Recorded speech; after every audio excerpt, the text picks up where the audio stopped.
जिन लोगों के नाम का पहला अक्षर आर है, यानी रा से या आर से आपका नाम शुरू होता है, उन लोगों के लिए ये आने वाला वर्ष 2025 कैसा होने वाला है। जय माता दी दोस्तों, आप सभी का स्वागत है हमारे YouTube चैनल अमृता एस्ट्रो में। और आज की इस वीडियो में मैं बात करने वाली हूँ आर नाम वालों के लिए 2025 के राशिफल के बारे में। देखिए, ये जो राशिफल है ये किस बेस पे है कि बहुत सारे लोग ऐसे होते हैं जिनका नाम आर से शुरू है, रा से शुरू है, तो आपको अपनी जन्म पत्रिका नहीं पता होता, आपको अपनी डेट ऑफ बर्थ नहीं पता होती, जन्म कुंडली नहीं पता होती, या फिर अगर बनी थी तो वो खो गई होगी। इस तरह से किसी न किसी वजह से आपको अपने जन्म का समय, जन्म का स्थान, कुछ भी चीज़ें मालूम नहीं होती हैं। लेकिन हाँ, आपका नाम आर से शुरू होता है, रा से शुरू होता है। तो ऐसी स्थिति में हम आपके नाम से ही आपकी जो राशि है वो बनती है, क्योंकि जो राशि होती है वो चंद्रमा जिसके नक्षत्र में होंगे तो उस हिसाब से बनती है। इसी वजह से आर नाम वालों के लिए इस वर्ष में होने वाले ग्रह गोचर का प्रभाव किस तरह से जाने वाला है, इसके बारे में विस्तार से जानेंगे। अब देखिए, यहाँ जो राशि होती है वो चंद्र राशि के आधार पर होती है, यानी कि चंद्रमा जिस नक्षत्र में होते हैं उसके हिसाब से ही राशियां बनती हैं। तो यहाँ जो आपकी एक तो तुला राशि बनती है, जो आर नाम से, रा नाम से शुरू होते हैं, तो उनके लिए अगर हम कुंडली की बात करें तो उनके लिए जो ग्रहों की पोजीशन होने वाली है उसके हिसाब से किस तरह के प्रभाव हैं। तो इस नए वर्ष में 2025 में 4 ग्रहों का राशि परिवर्तन होने वाला है। इस वजह से भी ये जो साल है ये बहुत ही खास होने वाला है। अब इनमें से गुरु तो हर साल राशि बदलते हैं, लेकिन केतु और राहु दोनों 1.5 वर्ष में राशि बदलते हैं, और शनि तो 2.5 वर्ष में राशि बदलता है। लेकिन ये साल ऐसा होगा जब चारों ग्रह राशि बदलेंगे, अपनी स्थितियों में परिवर्तन लेकर आएंगे, एक भाव से निकलकर दूसरे भाव में बैठेंगे, तो उनकी दृष्टियां भी बदलेंगी, उनका स्थान भी बदलेगा। इसीलिए बड़े बड़े परिवर्तन भी होंगे। इसलिए ये 2025 तुला राशि के जातकों के लिए कुछ विशेष भी होने वाला है, या आर नाम के जातकों के लिए कुछ विशेष भी होने वाला है। अब चलिए वर्ष की शुरुआत करते हैं। पहले मैं थोड़ा सा गोचर के बारे में आपको बता देती हूँ। अब देखिए, आपके लिए अगर देखा जाए तो आपके जो शनिदेव हैं, शनिदेव आपके चौथे घर के स्वामी हैं और आपके पंचम घर के स्वामी हैं, और अभी आपके पंचम भाव में ही मौजूद भी हैं। अब यहाँ गुरु बृहस्पति की अगर देखी जाए तो गुरु आपके अष्टम में बैठे हुए थे, और राहु आपके छठे घर में बैठे हुए थे, और केतु आपके 12वें घर में। तो इस तरह से ग्रहों की पोजीशन थी। इसके बाद राशियां बदलेंगी, ये चारों ग्रह अपनी जो स्थान है उसको परिवर्तित कर लेंगे, तो आपके रिजल्ट भी एकदम से चेंज हो जाएंगे। अब शुरुआत करते हैं, पहले शनि की ही बात कर लेते हैं हम। तो देखिए, अगर मैं बात करूं महादशा की, तो जिन लोगों की उम्र 30 वर्ष से ऊपर है, 30 से 55 के बीच में होगी, उनकी शनि की महादशा चल रही होगी। तो उन लोगों के लिए शनि का जो ये गोचर था ये कहीं ना कहीं प्रभावित करने वाला रहा, कुछ परेशानियां देकर जाने वाला रहा। अब ये क्योंकि आपके चौथे घर के स्वामी और पंचम घर के स्वामी भी हैं और पंचम में बैठे हुए भी थे, तो कहीं ना कहीं आपके लिए परेशानियां इस समय अवधि में चली होंगी। और गुरु भी आपके अष्टम में बैठे हुए थे, तो अष्टम में बैठे थे, तीसरे घर के स्वामी थे, और साथ में आपके छठे घर के स्वामी थे, तो ये भी आपके लिए बहुत अच्छे रिजल्ट नहीं लेकर आए होंगे। अब शनि का जब गोचर होगा, देखिए इस वर्ष में जो गोचर होगा वो होगा 29 मार्च को। 29 मार्च को जब शनि, क्योंकि अभी जो मैंने बताया जिन लोगों की उम्र 30 से 55 है तो उनकी तो शनि की महादशा भी चल रही होगी, तो शनि ज़्यादा इफेक्टिव हो गए, एक्टिव हो गए। और यहाँ शनि जो है चौथे 5वें घर के स्वामी होकर आपके छठे घर में आ जाएंगे 29 मार्च को। 29 मार्च से स्थितियों में बदलाव होना शुरू हो जाएगा। चौथा घर एक्टिव हुआ, 5वां घर एक्टिव हुआ, छठे घर में आ गए। छठे घर में देखिए, कोई पापी ग्रह आता है, छठा घर अच्छा नहीं होता। जब कोई पापी ग्रह आता है तो वो अच्छे रिजल्ट देता है। संतान प्राप्ति के योग बनेंगे, माता की सेहत खराब थी तो माता की सेहत अच्छी होनी शुरू हो जाएगी। और यहाँ जो चौथा भाव होता है जिसके स्वामी शनिदेव हैं, ये क्या है चौथा भाव? ये आपके एसेट्स का है, ये आपका वाहन हो गया, आपका मकान हो गया, भौतिक सुख हो गए, इसके स्वामी बनते हैं। अब ये क्या करेंगे? आपको उस हर चीज से ऐशो आराम की प्राप्ति का योग बनाएंगे। वाहन खरीदना चाहते हैं, प्रॉपर्टी वगैरह, अपने खुद के घर आप खरीदना चाहते हैं, तो उन चीज़ों में आपके लिए अच्छी बढ़त देखने को मिलने वाली है। अब यहाँ शनि जब छठे घर में होंगे तो एक तो दृष्टि आपकी छठे घर से 12वें घर पर जाएगी, एक आपकी दृष्टि अष्टम पर जाएगी, और एक आपकी दृष्टि यहाँ जाएगी आपके तीसरे घर पर। तो यहाँ 7 तीसरा भाव यानी कि आपका ये तीसरा भाव भी एक्टिव हो जाए तो हार्ड वर्किंग भी आप रहेंगे।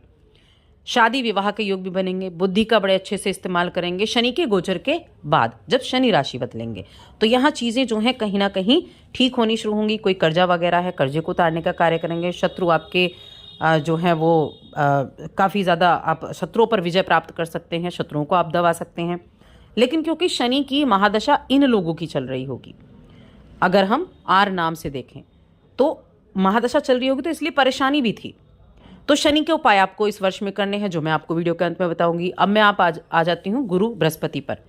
तो गुरु बृहस्पति देखिए बहुत ज़्यादा शुभ ग्रह होते हैं और गुरु बृहस्पति क्या है कि आपकी कुंडली के लिए, हर एक कुंडली के लिए ब्लेसिंग का काम करते हैं, यानी कि ये आपके आशीर्वाद देते हैं पूरी की पूरी कुंडली को, हर एक चीज़ को। क्योंकि आपकी कुंडली में गुरु बृहस्पति तीसरे घर के स्वामी हैं, छठे घर के स्वामी हैं, और अगर कारक की बात करें तो ये आपके लिए धन के कारक हैं, संतान के कारक हैं, भाग्य के कारक हैं और इनकम के कारक हैं। तो 4 भाव प्रभावित हुए और आ गए कहाँ, ये अष्टम में। तो ये सारी चीज़ें प्रभावित हुई। तो क्या किया गुरु ने भी आपकी इनकम को थोड़ा सा बंद किया। इनकम के चांसेस कम रहे, हार्डवर्क आपका ज़्यादा बढ़ा, संतान प्राप्ति के योग भी नहीं बने, संतान प्राप्ति में भी आपको कहीं ना कहीं दिक्कतें हुई, पैतृक संपत्ति में भी दिक्कतें हुई, कर्जा वगैरह भी। तो ये सारी चीज़ें हुई। अब जब मई के मंथ में 14 मई को गुरु का गोचर होगा तो गुरु आपके भाग्य भाव में आ जाएंगे जिसके कारक हैं, और भाग्य काल पुरुष कुंडली में भाग्य के दाता भी गुरु बृहस्पति हैं। गुरु का भाग्य भाव में आना भाग्य का साथ दिलाना शुरू कर देगा। सीधी दृष्टि तीसरे घर पर पड़ेगी, छोटी मोटी यात्राएं होनी शुरू हो जाएंगी, आपके जो एफर्ट थे, जो आपकी कोशिशें थी, उनसे लाभ मिलना शुरू हो जाएगा। और इसके अलावा गुरु यहाँ बैठकर आपके लग्न को देखेंगे, लग्न पर दृष्टि डालेंगे और साथ में जब राहु का गोचर होगा तो राहु की भी दृष्टि यहाँ रहेगी आपके लग्न पर, क्योंकि राहु की पहले से ही दृष्टि है। शनि यहाँ इधर आएंगे तो देखिए यहाँ क्या रहेगा, स्थितियाँ ये बनेंगी कि आप अपनी जिस भी चीज़ पर काम करना चाह रहे हैं वहाँ आपके कार्य जो हैं वो बनने वाले हैं। राहु पंचम में आएंगे तो ये राहु का भी दृष्टि आपके लग्न पर और गुरु की दृष्टि भी आपके लगन पर, एक शुभ ग्रह की एक अशुभ ग्रह की। लेकिन कहते हैं ना, गुरु जिस घर को देखता है उस घर में वो बढ़ोतरी करता है। तो गुरु यहाँ बैठकर आपके ऊपर बढ़ोतरी करेंगे, सोचने समझने की शक्ति आपकी रहेगी, बुद्धि का अच्छे से प्रयोग करेंगे, अच्छी चीज़ों में आप इन्वॉल्व रहेंगे, अपने जो कार्य हैं उनको अच्छे तरीके से आप करते हुए दिखाई देंगे। हालांकि राहु थोड़ा बहुत यहाँ परेशान भी कर सकते हैं क्योंकि संतान भाव में आएंगे, लेकिन गुरु संतान के कारक हैं, भाग्य भाव में गए हैं, तो गुरु आपके लिए काफ़ी अच्छे रिजल्ट देंगे। और गुरु की दृष्टि आपके पंचम पर जाएगी, पंचम में आएंगे ना राहु, तो गुरु आपके लिए नवम दृष्टि से उस पंचम को देखेंगे। तो राहु की जो अशुभ चीज़ें हैं उनको गुरु खत्म करने का काम करने वाले हैं। तो गुरु इस वर्ष में आपके लिए काफ़ी अच्छे रिजल्ट देने वाले हैं, क्योंकि गुरु लग्न को देख रहे हैं, अच्छा कर रहे हैं। गुरु तीसरे घर को देख रहे हैं, आपका कम्युनिकेशन स्किल अच्छा होगा। आप मीडिया के फील्ड से जुड़े हैं तो वहाँ आपके लिए अच्छी अपॉर्चुनिटी देखने को मिलेंगी। आईटी फील्ड से जुड़े हैं उसके लिए अच्छी अपॉर्चुनिटी देखने को मिलेंगी। पंचम पर दृष्टि डाल रहे हैं तो संतान प्राप्ति के योग बनेंगे, संतान की तरक्की के योग बनेंगे, और साथ में प्रेम विवाह के योग भी बनते हुए दिखाई देंगे। लेकिन ये होगा कब, जब इन ग्रहों का गोचर होगा, यानी कि लगभग आप मान लीजिए अप्रैल से तो आपको शनि के रिजल्ट, लेकिन जब गुरु का गोचर मई में होगा और राहु केतु भी गोचर करेंगे तब आपको अच्छे रिजल्ट देखने को मिलेंगे। उसके बाद राहु की हम बात कर लेते हैं। राहु आपके अभी छठे घर में बैठे हुए थे और छठे घर में बैठकर 12वें घर को देख रहे थे, और साथ में आपके करियर को देख रहे थे, और साथ में आपके धन भाव को देख रहे थे। तो ये जो राहु की जो पोजीशन थी, ये ओवरऑल देखा जाए तो ठीक ठाक हम इसको कह सकते हैं, लेकिन कहीं ना कहीं ये आपको बेकार के इन्वेस्टमेंट करा देती है, डिसीजन आप अच्छे से नहीं ले पाते हैं, आपको हॉस्पिटल भेज देते हैं, तो इस तरह के काम करते हैं, और कहीं ना कहीं नौकरी में आपकी हेल्प भी करते हैं। तो मिले जुले परिणाम आपको राहु के देखने को मिले। अब राहु आ गए आपके कब, 18 मई को आपके पंचम घर में, शनि के घर में। शनि का घर राहु का अपना घर होता है, तो पंचम में आए तो सीधी इनकी दृष्टि यहाँ से इनकम के हाउस पर पड़ी। इनकम के हाउस पर पड़ी तो इनकम आपकी बढ़ेगी, राहु भी इनकम को बढ़ाने का काम करेंगे। उसके बाद आपके लग्न पर पड़ी, लेकिन लग्न पर पड़ने से अशुभ ग्रह की दृष्टि है, साथ में गुरु की भी दृष्टि है, तो यहाँ बैलेंस हो गया। चीज़ों को बैलेंस आप कर पाएंगे। उसके बाद राहु जो हैं, राहु आपके भाग्य भाव को भी देख रहे हैं। राहु भाग्य भाव को देख रहे हैं, लेकिन भाग्य भाव में गुरु बैठे हैं। तो धार्मिक यात्राओं का आपके लिए ज़्यादा रहेगा। आध्यात्मिक तौर पर भी आप काफ़ी ज़्यादा सक्रिय रहेंगे। पूजा पाठ में मन लगना, परिवार के साथ धार्मिक यात्रा पर जाना, इस तरह की चीज़ें होंगी। और केतु की अगर मैं बात करूं तो केतु आपके 12वें घर में थे और अब 11वें घर में आ जाएंगे। केतु आपके लिए काफ़ी अच्छे रिजल्ट देने वाले हैं। 11वें घर में केतु बैठकर आपके इनकम के सोर्सेज को बढ़ाएंगे। आपको नई नई आइडियाज़ आपके होंगे। चीज़ों को अच्छे से आप समझने की कोशिश करेंगे। और यहाँ केतु का आना और सूर्य के नक्षत्र में होना बहुत अच्छे रिजल्ट आपके लिए लेकर आएगा। अब यहाँ आपको उपाय क्या करने चाहिए? तो देखिए, मैं कहूँगी 30 वर्ष से ज़्यादा के जो लोग हैं उनको शनि के उपाय करने चाहिए। ओम शन शनिश्चराय नमः, इस मंत्र का आप जप करेंगे तो आपके लिए बहुत अच्छे रिजल्ट देखने को मिलेंगे। और साथ में जो भी जॉब कर रहे हैं, जो भी ऑफिस जाते हैं, जो भी आपका काम है, वहाँ आपके साथ जो काम करने वाले हैं उनके साथ व्यवहार अच्छा रखें।